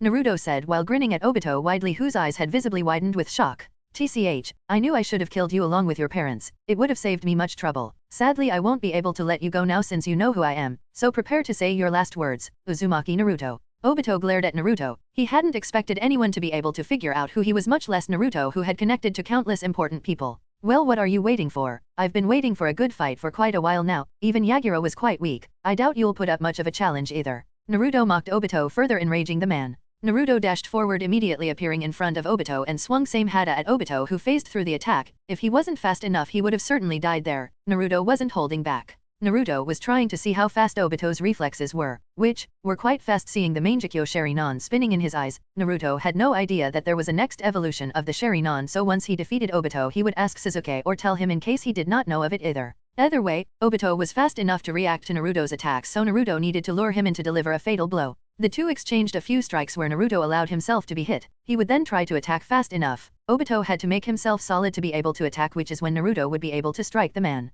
But after a few high-speed exchanges it was obvious that neither would get the advantage over the other, as they were both at around the same speed. Obito's base stats were slightly better than Naruto's, but Naruto was enhanced by the first heavenly gate, so he was faster than Obito but not fast enough to be able to attack him at the right moment. Naruto ducked under a slash while at the same time attacking Obito, who used Kamui to make himself intangible. Same Hada passed right through him, dealing no damage. Naruto and Obito passed through each other. Naruto immediately spun around and swung Same Hada at Obito's midsection. Obito had much the same idea as he aimed the blade of his Kusarigama at Naruto's neck, but once again he had to make himself intangible to avoid being killed, making the Kusarigama intangible by extension. Naruto and Obito had yet to deal any damage to each other. It seemed like it would be quite a lengthy battle, but Naruto was starting to figure out Obito's timing, and with time he'd eventually be able to surprise the man and kill him. Though saying and doing were two completely different things. Chapter 76. Chapter 76, Goodbye. Fighting someone like Obito was all about speed, precision, and timing. If Naruto was fast and precise enough and timed it just right, then he'd be able to hit Obito before he used his Kamui, and he was able to block all of Obito's attacks by just attacking Obito without defending. In this case, offense was the best defense. You really are getting on my nerves, Obito said while he charged at Naruto. Naruto simply laughed and charged at Obito again. I could say the same about you, Naruto said to Obito while he punched through Obito's head. Well, since we're getting nowhere, you can tell me why you decided to take over Yagura and Kirigakure. It would save me a lot of time, Naruto said while once again punching at an intangible Obito. There's no point in telling you since you'll be dead after this either way, Obito said and jumped backward. Naruto raised an eyebrow. He didn't expect Obito to back off, but he didn't mind as it gave him enough time to awaken the second gate of heaven. Obito was about to say something, but he was interrupted by the explosion of chakra that came off of Naruto. The chakra cloak around Naruto exploded and it covered everything 10 meters in his surroundings. The second heavenly gate, Gate of Nature, open. The chakra that previously surrounded Naruto took on a qualitative change, even further enhancing Naruto's strength, speed, and defense. This gate was different from the first one. It allowed Naruto to regain his health at 500% efficiency. It basically made him immortal as long as he had it equipped. But the chakra strain was crazy as Naruto did not regain chakra nearly fast enough to use this gate for more than 2 minutes, but Naruto could easily cheat it as he used the chakra stored in Same Hada to refill his own, and the amount of chakra in Same Hada was enough to use the second gate for over a day, continuously. Obito was shocked. He assumed that Naruto was using some secret technique to enhance his strength and that he was in his final form, but it seemed he was completely wrong as Naruto had grown far stronger than he was before. What did you do? Such a monstrous technique. I admit it is quite impressive, but I doubt that you can use it for long. Obito grinned under his mask. This fight wouldn't take long after all. Naruto's face had lost all humor. He wasn't taking this fight very seriously, but playtime was over. He liked fighting, but Obito needed to be defeated as quickly as possible. Naruto didn't say a word but simply disappeared. The ground where he stood exploded as he dashed at Obito, immediately appearing next to Obito, sending a vicious kick at his masked face. Obito was lucky that he was still intangible, as he would have been a few seconds late. He would have most likely received a serious wound from that attack. A drop of sweat ran down Obito's eyebrow. Huh? Sweat? Obito thought to himself. He couldn't remember the last time he had a fight where he had sweated. Obito was filled with rage. The world was truly unfair. If only he had a technique like that, maybe he could have saved Rin. TCH, I really hate people like you. You get handed everything on a golden platter. You don't even have to worry about being able to eat. But what would you know, you brainwashed Konoha scum? Obito shouted at Naruto. Naruto was taken aback. You say that as if you know what I've gone through, Naruto stated. Naruto and Obito stood across each other, both looking in the other's eyes. You know, I was hated by my village for simply being a Jinchuriki. I struggled to find food within my own home, yet you say I have not struggled, even though you know very well what Jinchuriki go through, Naruto said calmly. Obito simply glared at Naruto. He was undoubtedly angry. TCH, I really do hate people like you, but it seems that you have bested me today. Uzumaki Naruto, we shall see each other again soon. You won't survive next time, Obito said and disappeared into his portal. Well then, I guess we won't defeat him today, but you are quite quick to use me in your lies, you brat, Kurama said in Naruto's mind. The serious aura around Naruto disappeared and his cheerful aura reappeared. Well, no one can confirm or deny whether I'm telling the truth or not, so does it really matter? Either way, Obito clearly hates Konoha and he is a lot less dead than Kakashi made him out to be. He is extremely dangerous, so we should warn the old man about him, Naruto replied to Kurama. Naruto looked around the battlefield he was in and noticed the number of craters that he had created along with the ginormous lake that he made. Speaking of that, Naruto wondered where Yagura had gone. He had completely forgotten about Yagura while fighting. Naruto looked around and noticed Yagura standing on a hill not too far from where he fought Obito, so he tensed his legs and appeared next to Yagura, creating yet another crater. You were certainly very helpful, Naruto said while he deadpanned at Yagura. I saw no need to help you, so I decided to simply watch, Yagura replied coldly. Naruto glared at Yagura and turned around. So what are you gonna do now? He asked Yagura. Yagura looked at Kirigakure in the distance. It was in flames. The residents of Kirigakure will never accept me anymore, for the sins I have committed are too grave. I will roam around the shinobi world for a while. If you ever need my assistance, then simply use this scroll. Yagura handed Naruto a scroll. It allows you to send me a single message, after which it will become unusable. I hope that I can atone for my sins, but this will be goodbye for now. I am thankful for you. I would still be killing my own people if not for you. So truly thank you, Yagura said and bowed to Naruto. Chapter 77. Chapter 77. Rewards. You have completed a quest. Defeat the Mizukage. The Mizukage's tyrannous reign has to be stopped. You have been tasked with causing chaos in Kirigakure and defeating the Mizukage. Hidden objectives: break the Mizukage out of his genjutsu, fend off Uchiha Obito. Rewards: 25 million EXP, Water Affinity, Water Jutsu Scroll, Chakra of the Three Tails, Upgrade Card. Hidden rewards: Scroll of Genjutsu, Skill Upgrade Card. Naruto looked at the quest and at all the rewards that he got. They were quite good if he said so himself, especially the upgrade cards. They would be key in making himself incredibly strong. He still needed to think about what to use them on though, as he had many options, and he even wanted to experiment a bit with them, if possible. You have leveled up 10 times. Naruto opened his status and looked at his stats. He was quite impressed with himself. He had become quite strong these last few months as he had quite a bit of time to grind and to level up. Status: Name: Uzumaki Naruto. Class: Sealing Master. HP: 194,000/140,000. CP: 349,000/349,000. LVL: 155-194. EXP: 1,250,000/1,850,000. Title: The Gamer. Money: 7,002,184 Ryo. STR: 460-530. VIT: 1,400-1940. Dex: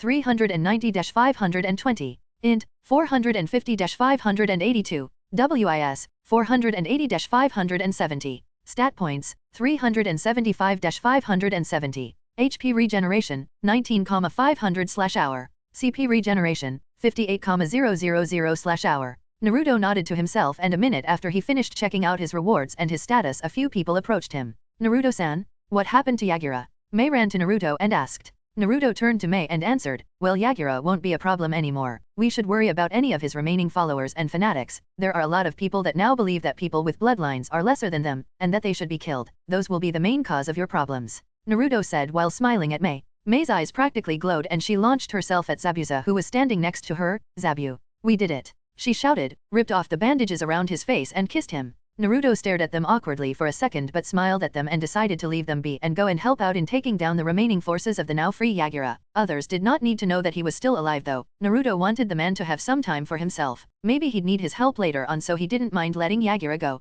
Naruto walked around the village a few hours after everything calmed down and looked at all the ruined buildings. His revolutionary forces completely destroyed the city. They had to be taken down as the ninja had been broken out of the genjutsu Naruto had put them in. Quite sadly, quite a few had to be killed as they were far too dangerous to let live. After making sure everything in Kirigakure had calmed down, Naruto headed to the medical camps that had already been set up and found Sasuke laying on a bed looking dumbly at the root of the medical tent. You got knocked out quite quickly, Naruto said while he chuckled. HMPF, Yagura simply got the jump on me, the next time will be different. Sasuke replied while he chuckled as well. Luckily he hadn't inherited the usual Uchiha arrogance, otherwise Naruto would have had to beat it out of him. Well, hopefully there won't be a next time. I took care of Yagura, but there is some things that we will have to talk about, specifically about things concerning you and your clan, but that will have to happen some other time. For now I am going to go and help out healing whoever needs it, so have some rest. After we're done here we'll go and pick up Shino, and after that we're going back to Konoha. The Chunin exams are starting in a month, so we're gonna have to prepare stuff for that. Naruto said to Sasuke and left to go help others.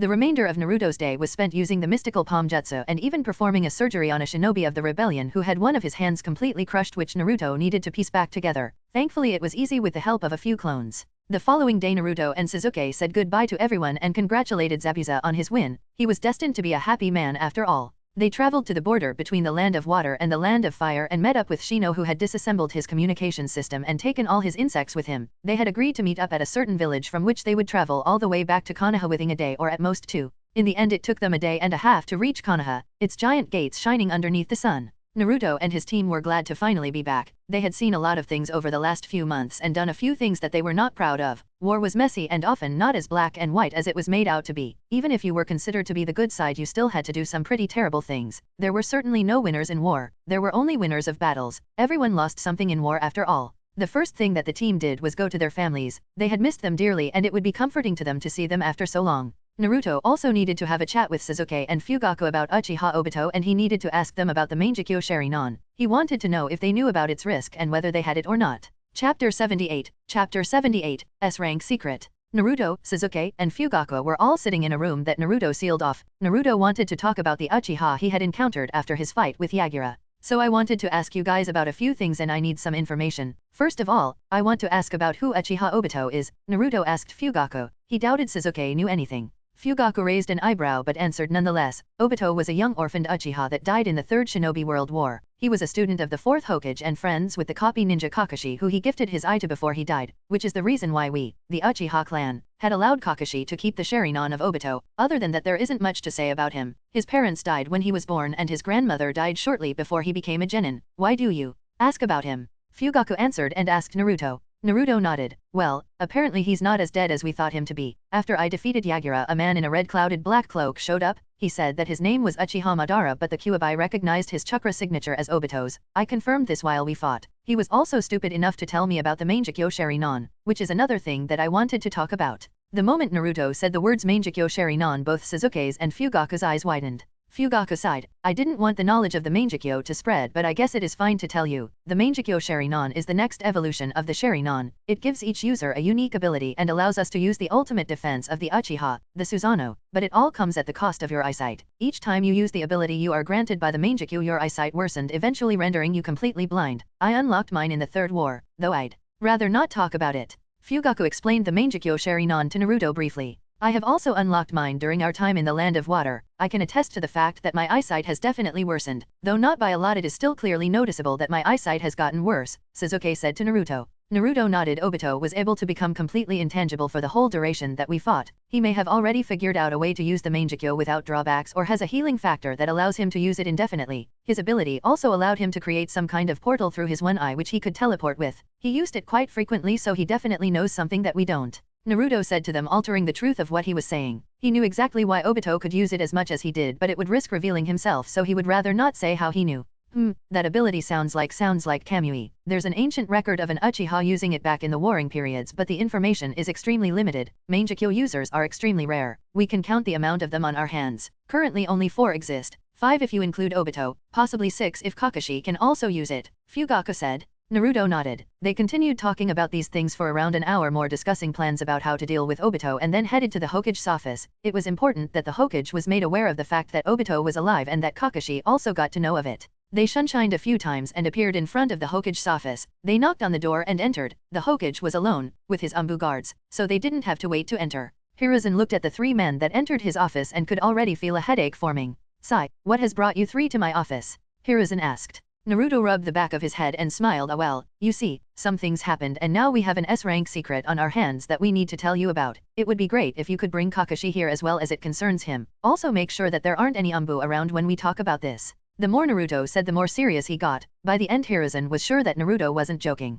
Hiruzen nodded and motioned to one of his Umbu to bring Kakashi. They waited for all but 2 minutes before the 2 arrived in the office. Then the office was completely cleared and a 5-meter radius around the 5 of them was completely sealed off so that no one would be able to hear anything that they said. The Hokage looked at Naruto. "Well then, I suppose you can tell us about this S-rank secret. I hope it is as important as you make it out to be," Hiruzen said seriously. Naruto nodded and started talking. "After I defeated Yagura, a man in a red clouded black cloak appeared calling himself Uchiha Madara appeared. He was capable of teleporting and becoming intangible, but I called him out as the Kyuubi recognized his signature as someone else's, someone who's supposed to be dead, Uchiha Obito, Kakashi's former teammate, and the student of my father," Naruto said as he looked at Kakashi and Hiruzen. Kakashi's lone eye widened. He was extremely shocked. "What? That shouldn't be possible. I saw Obito die with my own eye. It shouldn't be possible for him to be alive, and why would he attack you?" "Well, I wondered that myself too, but the reason doesn't matter that much. What matters is that he is able to enter any place completely undetected, and even if he is detected we won't be able to touch him as he can make himself completely intangible. It may be the most fearsome ability that I've ever seen," Naruto said.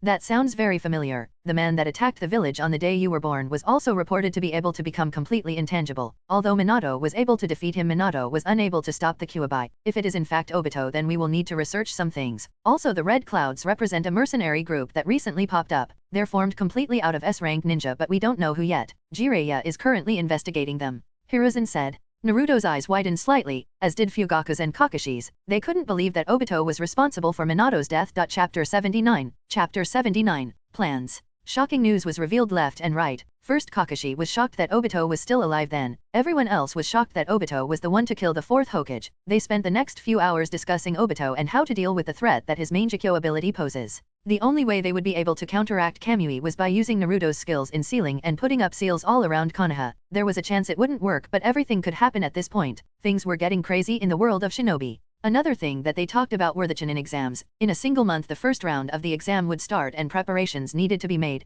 Naruto was tasked with setting up the seals against Obito, which would take at least 1 week to finish. With clones, that is. Without them, Naruto would be stuck making anti-Obito seals for the next month or 2. Sasuke was left to do normal missions for the remainder of the month. It was quite boring for him as he didn't have many missions to do. Jonin received their missions directly from the Hokage. Of course, they could take on a mission anytime, but most Jonin usually just sat around and waited for the Hokage to give them a B or A rank mission. So most of Sasuke's time was spent training with his sibling and with his father to use the Mangekyo. Naruto also spent some time doing some different things. One of the rewards that he had received was the chakra of the 3 tails, which somehow was stored in his inventory as an individual item. There wasn't much he could use it for. Kurama's chakra was stronger and more useful to Naruto. It would also not run out, so Naruto fed Isabu's chakra to Same Hada, who relished in the turtle-like chakra. Naruto also spent some time training his water affinity and familiarizing himself with all the water jutsus that he unlocked from the water jutsu scroll. The scroll of genjutsu, on the other hand, was something extremely useful to Naruto. His genjutsu prowess was quite lacking after all. At most he would compare to an experienced chunin or low-level jonin that specialized in genjutsu. Naruto wasn't very keen on using genjutsu, but it was one of the main ways to fight as a shinobi, so Naruto was glad that he could now compare to any high-level jonin in the art of genjutsu. "Say Kurama, what should I use my upgrade cards on?" Naruto asked Kurama. "Brad, it should be obvious. Your bloodline is one of the most important things to unlocking the scroll, and it would most likely make your seals much more powerful, so I suggest using it on your bloodline perk, but in the end, it is up to you," Kurama replied sarcastically. Naruto deadpanned at Kurama. "Wow, I didn't think you'd be able to come up with something so intelligent, oh so wise, king of foxes." Naruto replied equally as sarcastic. "You brat? I simply answered your question since you're too dumb to figure it out. I won't talk to you again for the next week." Kurama shouted at Naruto and fed at him. Naruto chuckled and decided to do what Kurama suggested. It's what he would have done either way. He wanted to unlock the scroll of the Uzumaki as soon as possible. He had a feeling that it would solve many of his problems, so he wanted to unlock it soon. Naruto looked at the Uzumaki Descendant perk and decided to use and upgrade card on it. Uzumaki Descendant. The Uzumaki were once a mighty clan that was wiped out because of their strength. They possessed immense talent in the art of sealing and had large chakra and vitality. You gain +5 vitality and +3 intelligence every level. You gain 500% more EXP to sealing arts. Are you sure you want to use an upgrade card to level up the Uzumaki Descendant perk? Yes/no. Naruto immediately clicked yes. Almost immediately an immense burning sensation appeared all over his body, from his hair down to his very cells. His entire body was changing once more. This continued for almost a whole hour, after which Naruto felt completely different. He opened his perk window and looked at the upgraded version of the Uzumaki Descendant perk. Original Uzumaki. The Uzumaki were once a mighty clan that was wiped out because of their strength. They possessed immense talent in the art of sealing and had large chakra and vitality. You gain 10+ vitality and 5+ intelligence every level. You gain 1000% more EXP to sealing arts. Your seals are more efficient and effective. Congratulations, you have unlocked one of the requirements to unlocking the origin scroll of the Uzumaki. You have unlocked more information and the next requirement has been made visible. Requirements to access, max level Uzumaki bloodline, acquire all the treasures of the Uzumaki. Currently owned treasures of the Uzumaki, Same Hada, origin scroll of the Uzumaki. Naruto was shocked. He did not think that Same Hada was connected to the Uzumaki clan, but now that he knew what he had to do to unlock the origin scroll, he could spend his time more effectively instead of just grinding in an ID and training. Status, Naruto said to himself. Status. Name, Uzumaki Naruto. Class, Sealing Master. HP, 291,000/291,000. CP, 388,000/388,000. LVL, 194. EXP, 1,250,000/1,850,000. Title, The Gamer. Money, 7,002,184 Ryo. STR, 530. VIT, 1940-2910. Dex, 520. Int, 582-970. WIS, 570. Stat points, 570. HP regeneration, 29,200/hour. CP regeneration, 58,000/hour. The upgraded perk meant that he gained more stat points from it. What surprised Naruto was that even the stat points that he gained from the previous levels increased, increasing his vitality and intelligence even more. Naruto already knew where he would be able to find a treasure of the Uzumaki, so he immediately headed to the Hokage to ask for a week of vacation. Chapter 80. Chapter 80, Uzumaki. Naruto entered the Hokage's office and looked at Hiruzen, who was busy doing paperwork like usual. One of the reasons that Naruto wasn't really that interested in becoming Hokage was the absurd amount of paperwork that you needed to do. There were dozens of stacks of it on Hiruzen's desk after all. Yo Hokage Jiji, I came to ask for a favor. Naruto greeted Hiruzen and announced what he came for. Hiruzen looked up from the document that he was filling out and his eyes widened in shock. A completely different Naruto stood in front of him. Naruto, what happened to you? Hiruzen exclaimed in surprise. Naruto's head turned in confusion. What do you mean? He asked in confusion. Hiruzen opened one of the drawers in his desk and grabbed a mirror from it and put it in front of Naruto. Naruto's eyes similarly widened. A completely different Naruto was looking back at him. Previously Naruto had long spiky bright yellow hair and had a long scar running down from his right eye down to his chin, but now it was completely different. His bright yellow hair had changed to a deep red, almost blood red color, and the scar on his face had completely disappeared. His skin became much clearer with 0 to none blemishes. The only thing that still remained were the whisker marks on his cheeks. With same hatted on his back, his long, dark and spiky red hair, and his height of 1.9 meters, he had quite a terrifying appearance that would strike fear in his enemies. What the hell happened? Naruto asked himself confusedly. He had felt that something had changed, but he didn't realize that the change was so drastic. Hiruzen sighed deeply. Kid, what did you do this time? Hiruzen asked Naruto. Naruto shook his head and answered, well, I'm not so sure myself. I used a few seals, but other than that pretty much nothing. Hiruzen sighed once more. Very well then, tell me what kind of favor you came to me for.